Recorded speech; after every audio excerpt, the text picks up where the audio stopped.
Hello everyone, welcome back to my channel. कैसे हैं आप सभी लोग? आई होप कि आप सभी अच्छे होंगे। तो बहुत दिनों के बाद है मैं आज ब्लॉग कर रही हूँ। शायद 1 महीने से ज़्यादा हो गया होगा। तो कल था गणेश चतुर्थी और हमारे सोसाइटी में गणेश चतुर्थी है वो सेलिब्रेट हुई थी। और उसका ब्लॉग मैंने नहीं बनाया, लेकिन उसके कुछ पिक्स हैं जो मैं आपके साथ शेयर कर दूँगी। आज है ऋषि पंचमी और मेरा है फास्ट। तो मैं जा रही हूँ फूल वगैरह नीचे से कुछ लेने, फल फूल जो भी लगता है। तो अभी बज रहे हैं दोपहर के 12। मैं दिखाती हूँ आपको।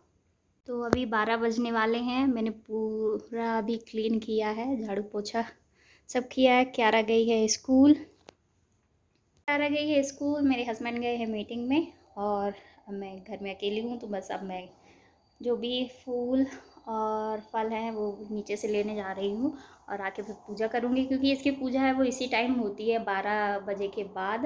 और सुबह के टाइम पे पूजा नहीं होती है। एक ऋषि पंचमी हुआ, हल छठ हुआ और संतान सप्तमी हुई, महालक्ष्मी, ये सारी पूजा हैं वो 12 बजे के बाद ही होती हैं। तो चलिए आज हम कर रहे हैं ऋषि पंचमी का व्रत। इस व्रत में आप चीनी नहीं खा सकते हैं, नमक लेकिन खा सकते हैं। और जो हल से जोता जाता है, यानी हल से जो चीज़ें पैदा की जाती हैं ट्रैक्टर से या हल से, तो उन चीज़ों को नहीं खाया जाता है।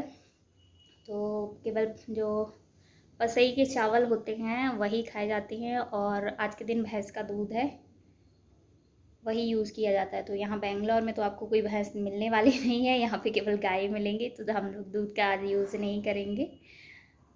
चलिए, तो फिर अभी हो रहे लेट और नीचे चलते हैं। तो ऋषि पंचमी वाले दिन आप पाटा पे या केले के पत्ते पे या चौकी पे चंदन से, कोई कोई रेणुका से बनाता है, कोई चंदन से बनाता है। तो हमारे यहाँ चंदन से सप्तऋषि बनाए जाते हैं और इन्हीं सातों ऋषियों की पूजा की जाती है और कथा पढ़ी जाती है। तो इस तरीके से मैंने पूरा पूजा का सामान लगा के भगवान सप्तऋषियों को भोग लगाया, फल वगैरह का, और जो भी चीज़ें चढ़ाई जाती वो सब चढ़ाकर, दिया जलाकर और हवन करने के बाद फिर कथा पढ़ी। तो ये मेरी छोटी सी पूजा थी ऋषि पंचमी की, जो मैं करती हूँ। लेकिन ये ब्लॉग पूरा नहीं बन पाया था, इसलिए चलिए मैं आपको संतान सप्तमी की अपनी पूजा दिखाती हूँ। संतान सप्तमी भी मैं करती हूँ। तो ऋषि पंचमी के 2 दिन बाद यानी सप्तमी वाले दिन संतान सप्तमी होती है।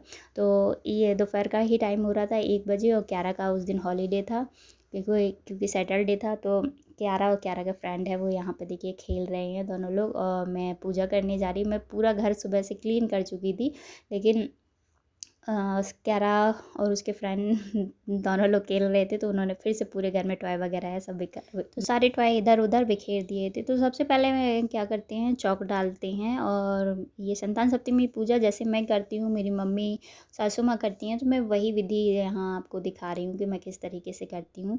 तो सबसे पहले चौक डाल के और उस पर, तो उस पर एक चौकी रखे था और उसमें मैंने पीला कपड़ा, आप चाहे तो लाल कपड़ा भी बिछा सकते हैं। मैंने यहाँ पीला कपड़ा लिया और ऊपर से केले का पत्ता रख के फिर इन सब चीज़ों को शुद्ध किया, यानी जो मैं कुश होता है और जल है उससे शुद्ध किया। फिर भगवान को मैंने, वैसे यहाँ पर शंकर भगवान, गौरा माता, यानी उनके पूरे परिवार की फ़ोटो है वो रखी मैंने। इसमें गणेश जी थे लेकिन कार्तिकेय नहीं थे। तो मैंने गौरा माता है जो छोटी से गमले की मिट्टी से उनको बनाया है, और साथ में कार्तिकेय भगवान ही मिट्टी से बनाए। और शंकर जी मैंने, शिव जी हैं वो मेरी जो सासू माँ विश्वनाथ जी को लेके आई थी बनारस से, वो वाले मैंने रख लिए। और गणेश जी हैं जो उनको रख लिया। तो इस तरीके से मैंने सबको विराजमान करके, और यहाँ पर देखिए फूल वगैरह है वो मैं चढ़ा रही। तो गौरा माता को लाल फूल और गणेश जी को पीले फूल, और शंकर जी को जो आँख का फूल होता है, आँख या आंकड़े का बोलते हैं, वो चढ़ाया है। और पीछे माला वगैरह चढ़ा दी। तो शंकर जी को आज के दिन बेलपत्र आप चढ़ाइए, और गणेश जी को दूर्वा है वो चढ़ाइए। तो मैं यहाँ देखिए बेलपत्र चढ़ा रही हूँ, और गणेश जी के लिए मैं दूर्वा लेके आई थी नीचे से ही पार्क से। तो हमारे पार्क में बहुत सारी दूर्वा लगी हुई है, तो वहाँ से अच्छी अच्छी दूर्वा उखाड़ के लेके आई मैं और यहाँ चढ़ाई। साथ में कलश स्थापना किया। तो कलश में मैंने एक चांदी का सिक्का, थोड़े से अक्षत, फूल और ये सब डाल के, फिर आम के पत्तों पे ऊपर एक चावल की कटोरी भर के और दिया है वो प्रज्वलित किया। तो इस तरीके से मैंने अपनी पूरी सामग्री है इकट्ठी की और भगवान को विराजमान किया। और यहाँ इस पूजा में 7 पुए बनाए जाते हैं, तो 7 पुए चढ़ाए जाते हैं और 7 पुए हैं वो किसी को दान दिए जाते हैं। तो इस तरीके से 14 पुए बनाए जाते हैं। 14 पुए बोलिए या मीठी पूड़ी। तो मैंने ये 14 पुए बनाए थे और इसके साथ फल के भोग भी लगाया जाता है। तो मैंने यहाँ पे केले इनको का भोग है वो लगाया। और पूजा गौरी माता को हमारे यहाँ रंग चढ़ता है, सिंदूर और श्रृंगार का सारा सामान। तो मैंने चूड़ियाँ उनको चढ़ा दी थी, बिंदी लगा दी थी और उसके साथ ही महावर भी उनको चढ़ा दिया। देन उसके बाद फिर अभी मैं यहाँ क्यारा को लगा रही हूँ। तो क्यारा यहाँ बोली नहीं मम्मा ऐसे लगाओ, ये डिज़ाइन बनाओ, मुझे चप्पल भी बनाओ चप्पल भी पहनाओ। तो अभी लास्ट मंथ मेरी सासू माँ आई थी तो उन्होंने इस तरीके से उसको लगाया था। तो वो वही बोल रही थी कि जैसे मुझे अम्मा ने यानी मेरी सासू माँ ने लगाया था उसी तरीके से आप भी लगाइए। उसके बाद यहाँ पर मैं महावर लगा रही हूँ। तो कथा पढ़ने से पहले आपको महावर लगा लेना होता है। चोटी भी पूरी गूँथी जाती है। आप जो भी कोई व्रत कर रहे हैं तो चोटी को पूरी बांधा जाता है, या तो जूड़ा बना लीजिए या रबड़ बैंड लगा के रखिए। तो देखिए यहाँ पर मैंने चोटी बांध कर रखी है, सिंदूर वगैरह है वो सब लगा रखा है। और ये मेरा महावर है वो मैं लगा रही। महावर बोलते हैं कुछ लोग, रंग बोलते हैं। हमारे यहाँ इसको आलता नहीं बोलते, आलता डिफरेंट होता है। आलता आपको बॉटल में घुला हुआ मिलता है, लेकिन ये महावर या रंग होता है ये ड्राई आता है। इसको पानी में मिक्स करके फिर घोला जाता है। तो बस वही मैंने यहाँ पर देखिए लगा लिया। और बस उसके बाद हम फिर से पूजा में अपना सब भोग वगैरह है वो लगाएंगे। और इसके बाद आपको हवन करना होता है और दिया जला के रखना होता है। और फिर उसके बाद आपको कथा पढ़ी जाती है। तो कथा संतान सप्तमी की मेरे पास बुक नहीं है तो मैंने मोबाइल से ही कथा है वो पढ़ ली थी। और जो भी है फिर कथा पढ़ने के बाद आपको संकल्प लिया जाता है या पैसे लेके और वो भगवान के पास में चढ़ा दिए जाते हैं। तो बस यही है जो मेरी मम्मी और मेरी सासू माँ बताती हैं, बस वही पूजा मैं करती हूँ। तो लास्ट ईयर मेरे हस्बैंड एक चांदी का छल्ला लेके आए थे मेरे लिए। तो वही छल्ला है, या आपके पास चूड़ी है तो उसको इसी दूध में धुलकर उसको और हवन के ऊपर से हवन में एक बार से ऊपर से निकाल के और इसको पहन लिया जाता है। पूजा होने के बाद गंगा जल वगैरह से धो लिया जाता है इसे। तो मैंने ये देखिए धोकर इसको रख लिया है। और अगर आपके पास चांदी की चूड़ी छल्ला नहीं है, बहुत से लोग सोने के भी बनवाते हैं। जैसे मेरी सासू माँ हैं, उन्होंने सोने की चूड़ी बनवाई थी और एवरी ईयर उसमें सोना डलवाया जाता है। अगर आपके पास चांदी की है तो आप चांदी उसमें ऐड करवाते जाइए, या नेक्स्ट ईयर नेक्स्ट चांदी की चूड़ी ले लीजिए। तो इस तरीके से। और अगर आपके पास नहीं है तो आप एक धागा लीजिए, धागा में 7 गांठ बांध कर उसको पूजा करके और उसको भी हाथ में बांध सकते हैं। तो बस अब मैं यहाँ पे हवन करूँगी और हवन करने के बाद फिर कथा है वो पढ़ूँगी।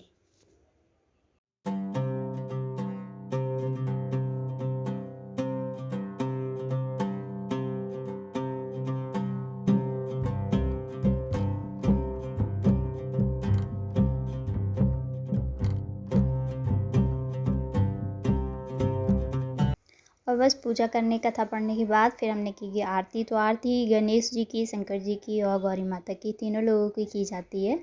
तो यहाँ पे बस हमारा व्रत हो गया, पूजा हो गई। व्रत नहीं हुआ, मतलब पूजा पूरी हुई।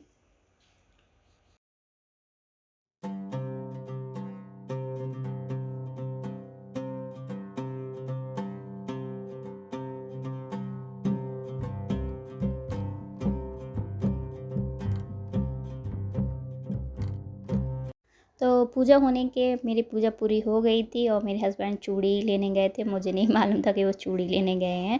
तो वो ये 2 चूड़ियाँ लेके आए थे। तो फिर बस अभी इन्हीं दोनों चूड़ियों को मैंने पूजा तो हो गई थी, लेकिन फिर इन दोनों चूड़ियों को मैंने वापस से भगवान को समर्पित किया। और उसके बाद इसी दूध में और इनको धोकर और फिर से गंगा जल वगैरह सबसे धुल दिया और बाद में इन चूड़ियों को हाथ में पहन लिया था।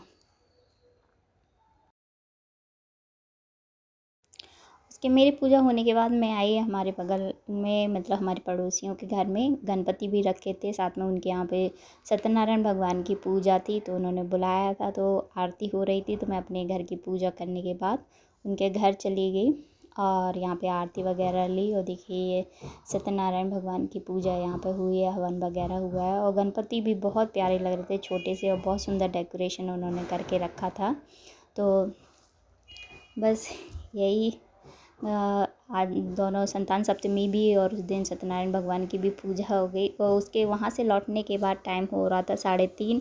तो मैंने ये 7 पूड़ियाँ हैं उनको खाया और ये थोड़ा सा दही ले लिया था क्योंकि ऐसे सूखी नहीं खपती हैं। तो बहुत से लोग दूध दही लेते हैं और बहुत से लोग नहीं लेते हैं। तो मैंने मम्मी से पूछा तो मम्मी बोल दी कि दूध या दही ले लो, उसके साथ तुम खप जाएगी। तो उसके बाद मैंने थोड़ा सा दही लेकर उनको खा लिया था। ये नेक्स्ट डे की क्लिप है, यानी 4 तारीख की। 4 सितंबर को हमारे यहाँ था ओणम सेलिब्रेशन सोसाइटी में। तो हमारी सोसाइटी में 35 फैमिली हैं जो मलयाली लोग रहते हैं। तो ये वो सारे लोग ओणम सेलिब्रेट करते हैं और ये देखिए नीचे उसी का सेलिब्रेशन चल रहा था।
तो ये एक पूरे हफ्ता हमारी सोसाइटी में इसी तरीके से चहल पहल मची रही और यहाँ पे सारे फेस्टिवल सेलिब्रेट होते हैं तो अच्छा लगता है। और ओणम तो कुछ बहुत ख़ास तरीके से ये लोग सेलिब्रेट करते हैं और सारे लोग बहुत अच्छे से एंजॉय कर रहे थे। तो बस यही था मेरा ब्लॉग जो मैंने आपके साथ शेयर किया, टुकड़ों में शेयर किया। ऋषि पंचमी, सप्तान सप्तमी और लास्ट में गणेश चतुर्थी की भी फ़ोटो डाल रही हूँ।